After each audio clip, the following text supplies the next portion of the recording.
जोहार दोस्तों, मैं प्रवीण डोडियार और आप देख रहे हैं न्यूज़ चैनल आदिवासी की आवाज़।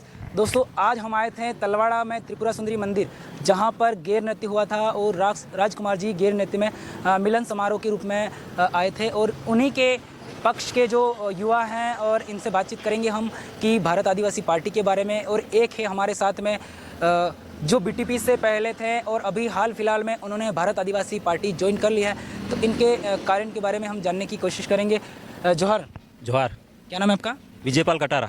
विजयपाल जी, कुछ टाइम पहले आप बीटीपी से बिलोंग करते थे और अचानक से बाप पार्टी में आने का क्या मकसद है आपका? पहले हम भारतीय ट्राइबल पार्टी से चुनाव भी लड़े थे। भारत आदिवासी पार्टी में हम राजकुमार जी को लोकसभा का जो टिकट मिला है, उसको देखते हुए हम राजकुमार जी के विचारों से प्रेरित होकर के उनके साथ में हम जुड़े हैं। तो भारत आदिवासी पार्टी तो 10 सितंबर 2023 को आई थी और आप कह रहे हो मैं विचारों से विचार मेल खाए और इधर आए, तो इतने दिन कहीं न कहीं एक और भी पार्टी लाई गई थी, उसके साथ में जुड़े हुए थे। उनके विचारों पे दोनों पार्टियों के विचार तो एक थे, पर उसके साथ में थे हम बीटीपी के साथ में। तो आपको क्या लगता है, आपको भारत आदिवासी पार्टी कोई आपको लगता है भारत आदिवासी पार्टी कोई आपको पद देगी? पद की लालच में नहीं आई हैं हम, एक विचारधारा के अनुरूप हम साथ में जुड़े हैं और आए हैं। तो आप अब भारत आदिवासी पार्टी के पक्ष में मतलब काम करोगे? बिल्कुल। तो आपके इलाके में लोकसभा चुनाव हैं अभी और बांसवाड़ा डूंगरपुर से राजकुमार जी राउत हैं और भाजपा से है महेंद्र सिंह मालविया। तो कौन सी पार्टी का ज़्यादा माहौल है आपके इलाके में? हमें तो हमारी नज़र में अधिकतर ज़्यादा दबदबा भारत आदिवासी पार्टी का दिख रहा है। तो अभी आप ऐसा तो नहीं है कि पद मिला या नहीं मिला, पद की लालसा में, अगर आप बता नहीं रहे हो, पद की लालसा में आए हो और पद नहीं मिला, वापस भारत आदिवासी पार्टी से तलाक लेके चले जाओ? नहीं, ऐसा कुछ नहीं। हम पद की लालच में कोई ऐसा काम करते ही नहीं है। पद की लालच हमें नहीं है। हम तो निस्वार्थ भाव से तन मन धन के साथ में काम करेंगे। और भी है युवा, इनसे हम जानेंगे। जोहर। जोहार। आपके चैनल को पहले लाख लाख जोहार। धन्यवाद। अभी विनोद जी, बांसवाड़ा और डूंगरपुर लोकसभा सीट हैं जहां पर अभी कांटों की टक्कर चल रही है और एक साइड में है महेंद्र सिंह मालविया और एक साइड में है राजकुमार राउत। तो क्या कौन सी पार्टी का ज़्यादा माहौल है, ऐसा लगता है आपको? देखिए, महेंद्र सिंह मालविया हमारी व्यक्ति विशेष लड़ाई नहीं है पहली तो। दूसरी चीज़ हमें कि विचारों को फॉलो करते ना हमको कांग्रेस को हराना है ना हमको बीजेपी को हराना है। हमको हमारे विचारधारा को हराना है और हमारे विचारधारा फॉलो करेंगे सारे लोग और हमारी विचारधारा की जीत हो जाएगी। और महेंद्र सिंह मालविया एक पहले आदिवासियों के नाम से एक ब्रांड था। हमारे लोग सोचते थे कि ये हमारा नेता है, बड़ा होकर हमारा काम करेगा आदिवासियों का, लेकिन जो पहले तो बात में समाज का नहीं हुआ, इसके बाद में खुद कांग्रेस का भी नहीं हुआ, तो क्या आदिवासियों का भला करेगा? अब सारे लोगों का मोह वहाँ से हट गया है, इसलिए सारे लोग विचारों को फॉलो करें, आदिवासी परिवार को जिताने की कोशिश करेंगे और भारतीय आदिवासी पार्टी को जिताने की कोशिश करेंगे। अभी हाल फिलहाल में कुछ दिनों से 21 दिन पर सोनम वांगचुक हैं जो कि अनशन पर बैठे हुए हैं लद्दाख में, और वहाँ पर 5वीं और 6ठी अनुसूची लागू करवाने की बात करते, तो इसमें क्या भारत आदिवासी पार्टी है, क्या इसका समर्थन करती है? बिल्कुल। देखिए, पूरे विश्व में हम तो कहते हैं कि 5वीं और 6वीं अनुसूची लागू होनी चाहिए, क्योंकि धरातल पे जब तक काम नहीं करेंगे, हमारे लोग जुडिशल पे वर्क नहीं करेंगे, तब तक हमें कुछ नहीं। आज की तारीख में देख लीजिए तो डेवलपमेंट में अगर बिजनेस के बारे में देखा जाए तो सारे बिजनेस फेल है, केवल किसान के अलावा कोई भी बिजनेस डेवलपमेंट नहीं हो रहा। आज की तारीख में हमारा देख लीजिए, देश में किसान एक अलग तरीके से मुद्दा लेके बैठा है कि मतलब ये नहीं है, लेकिन MSP लागू होनी चाहिए, ये हमारा मुद्दा है। और किसान हमारा रेंज ओवर लेके घूमता है तो उनको खलबली मचती है कि किसान रेंज ओवर में कैसे घूमे। तो क्या किसान हमेशा गरीब ही रहना चाहिए क्या? किसान भी तो रेंज ओवर में घूमे, मर्सिडीज में घूमे, और किसान का भी हक है और किसान ही कमाता है, किसान ही खिलाता है सारे लोगों को। तो इसलिए हमारे किसानों का मेन मुद्दा और 5वीं अनुसूची हमारा मेन लक्ष्य नहीं है। ये तो हमारा कॉन्स्टिट्यूशन में, संविधान के ऊपर अलग से फंडामेंट में लिखा हुआ है। ये तो 5वीं और 6वीं अनुसूची तो पहले से लागू है, कांग्रेस ने अभी तक अमल में नहीं लाई। सबसे ज़्यादा तो उन्होंने राज किया, इसके बाद में बीजेपी ने राज किया। तो 5वीं और 6वीं अनुसूची लागू है, कौन नहीं कह रहा लागू है, लेकिन अमल में नहीं ला रही है सरकार। ये सबसे बड़ा अन्याय आदिवासी के साथ में। जब से देश आज़ाद हुआ तब से मतलब 5वीं और 6ठी अनुसूची लागू नहीं हुई देश में? लागू है, अमल में नहीं लाए ना। कॉन्स्टिट्यूशन अलग है, आदिवासियों का आर्टिकल 395 अलग है, आदिवासियों का आर्टिकल अलग है। 5वीं और 6वीं अनुसूची हमेशा लागू है, लेकिन ये है धरातल पे इन लोगों ने अमल में नहीं लाई, जो सरकार सत्ता में रही, जो चाहे कोई भी रही हो, चाहे विपक्षी की हो, चाहे राइट की हो, चाहे लेफ्ट की हो। जो कांग्रेस है और भाजपा है तो वो बारी बारी से राज करती आई हैं, और अभी भारत आदिवासी पार्टी है जो कह रही हम MSP लागू करवाएंगे, 5वीं और 6ठी अनुसूची लागू करवाएंगे। क्या ये पॉसिबल है? देखिए, 5वीं और 6ठी अनुसूची पूरे देश में लगभग 10 राज्यों में लागू है, और 10 राज्यों में जहाँ तक ये 5वीं अनुसूची लागू हुई है, उस 5वीं अनुसूची को 10 राज्यों में आदिवासी रहते हैं, उस आदिवासियों को अभी तक उनका विस्थापन करने का काम किया है जो सरकारें रही समय समय पर। लेकिन हम ये चाहते हैं कि अगर भारत आदिवासी पार्टी से हमारा लोकसभा में उम्मीदवार जीत करके जाता है तो एक आपने एक सवाल किया था कि एमएसपी लागू करवाने के बाद बिल्कुल हमारे क्षेत्र में भी किसान है और उनका भी उसका हक मिलना चाहिए एमएसपी का।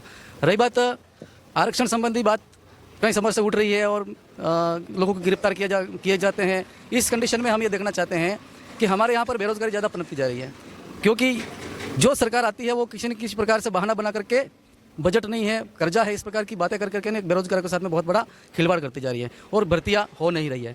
इसलिए हम इस टीएसपी क्षेत्र में शेड्यूल एरिया में 17 सीटें जो ट्राइबल एडवाइजरी काउंसिल की होती है उसके ऊपर कब्जा करके हम एक अलग से टीएसपी का एक अलग भर्ती बोर्ड भी बनाना चाहते हैं।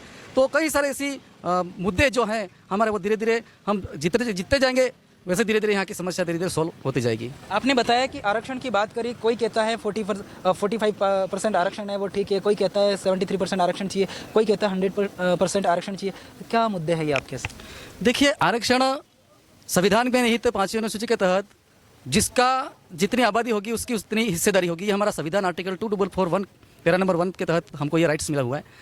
उसका हम 45% नहीं कह रहे हैं, हम 43% नहीं कह रहे हैं, हम तो कह रहे हैं कि जनसंख्या के अनुपात में आरक्षण तो दूर की बात है, 5वीं अनुसूची के अनुरूप हमको आरक्षण की व्यवस्था की जाए और सद्भावी हटाओ और मूल निवासी शब्द हम जोड़ना चाहते हैं। इसलिए इन लोगों ने आरक्षण के नाम पर भी बहुत सारी बड़ी बड़ी राजनीति करके अभी तक खेल हमारे साथ में खेला है। लेकिन अब हमारा यहाँ आदिवासी युवा है, हर क्षेत्र का आदिवासी युवा आजकल आप देख रहे हैं कि शिक्षा, रोजगार और स्वास्थ्य की मांग को लेकर समय समय पर आंदोलनरत है। हम आंदोलन करना चाहते नहीं हैं। जब हमारा टीएससी के ऊपर अधिकार हो जाएगा, 17 सीटें हम जीत जाएंगे, ट्राइबल एडवाइजरी काउंसिल हमारे कब्जे में रहेगी, तो सरकार को हमारी मांगों को ऑटोमेटिकली मांग लेना पड़ेगा। अभी आप कह रहे आदिवासी मूल निवासी हैं, तो मतलब फिर यहाँ पर तो एसटी, एससी, ओबीसी, जनरल सभी प्रकार के लोग रहते हैं, तो आदिवासी ही मूल निवासी कैसे? देखिए, ऐसा है कि आदिवासी इस देश का निवासी है, अनादिकाल से भारत में रहता आया है। लेकिन कुछ लोग जो बाहर से आकर के यहाँ निवास करना लागू किया, उस समय से यहाँ पर एक सद्भावी मूल निवासी शब्द ज़बरदस्ती लाया गया है, वो हमें मंजूर नहीं है, क्योंकि पूरे विश्व में आदिवासी निवास करता है। लेकिन हमारे देश में, भारत में एक अलग प्रकार से उसको उल्लेखित किया जाता है कि वनवासी कहा जाता है, फिर कहते हैं कि आदिवासी सनातनी कहा जाता है, फिर कहते हैं कि आदिवासी सद्भावी मूल निवासी, पूरा शब्द इस प्रकार का उसको ऑल ओवर राउंडेबल में उसको लिखा जाता है सद्भावी मूल निवासी। तो हमें ये शब्द बहुत अच्छी तरह से समझ में आता है कि ये शब्द हमारे लिए लागू नहीं होता है।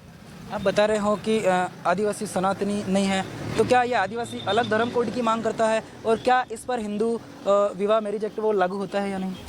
देखिए, आदिवासी के ऊपर हिंदू मैरिज एक्ट जो होता है वो लागू नहीं होता है। आदिवासी धर्मपूर्वी है और आदिवासी अपने प्रकृति पूजक है। आदिवासी अपनी प्रकृति को मानता है, चांद, सूर्य, धरती को मानता है।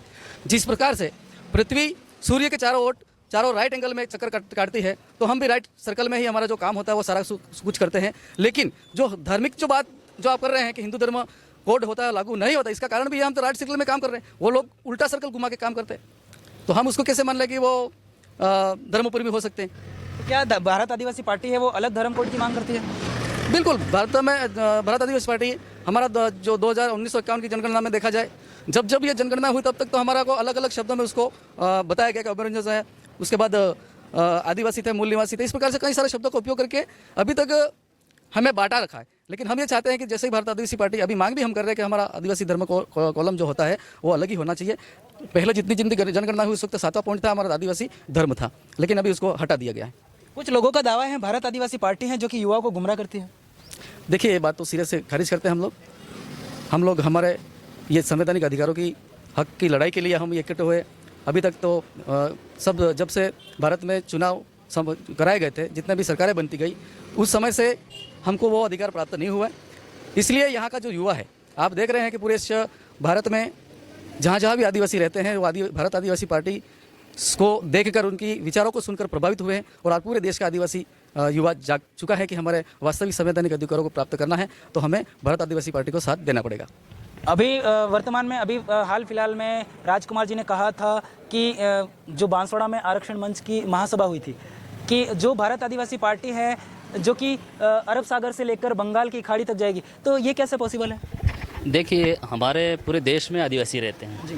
तो अरब सागर से लगाकर बंगाल के खाड़ी तक तो आदिवासी रहते हैं, और इसमें एसटी, एससी, ओबीसी, माइनॉरिटी और सारे लोग रहते हैं। तो सारे लोगों के लिए पार्टी है, अकेले विशेष वर्ग के लिए, आदिवासी के लिए पार्टी थोड़ी है। इसमें सारे लोग रह रहे हैं, तो सारे लोगों के लिए पार्टी, और सारे लोग काम करेंगे क्योंकि विचारों को फॉलो करते हैं। हमारा जैसे कांग्रेस और भाजपा में जैसे होता है, वहाँ पर नॉमिनेट आदमी आता है, दूर से वहाँ से के टिकट दिल्ली से आता है। यहाँ पे हमारा आदिवासी पार्टी में ये है कि सिलेक्शन द्वारा इलेक्शन लड़ा जाता है।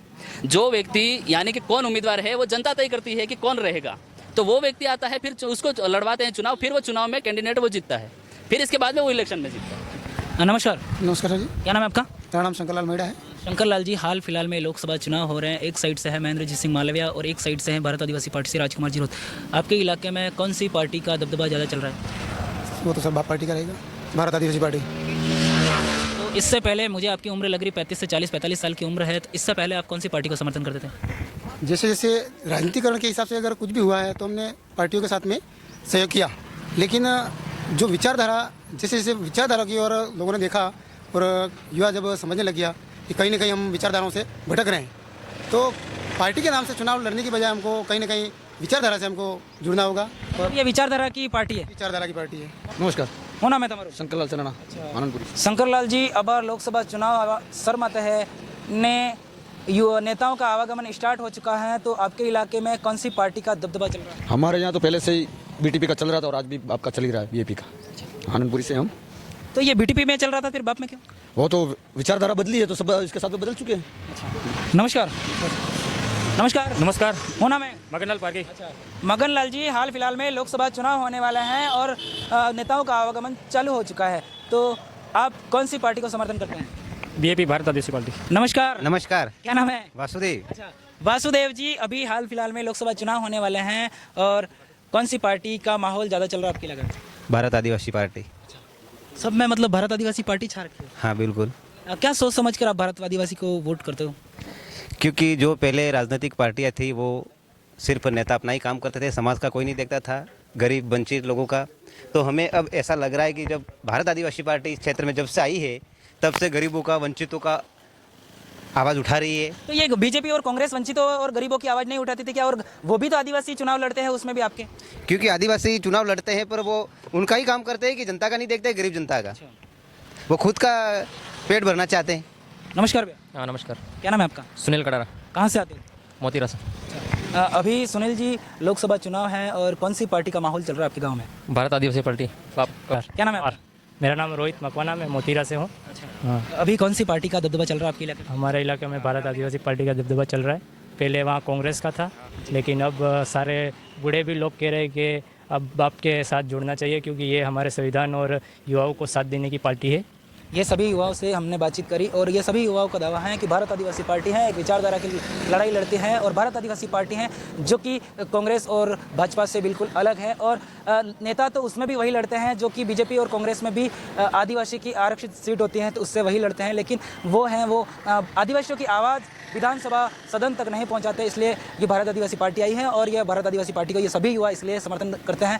कैमरा पर्सन के साथ मैं प्रवीण डोडिया, आदिवासी की आवाज़ news channel. Thank you so much.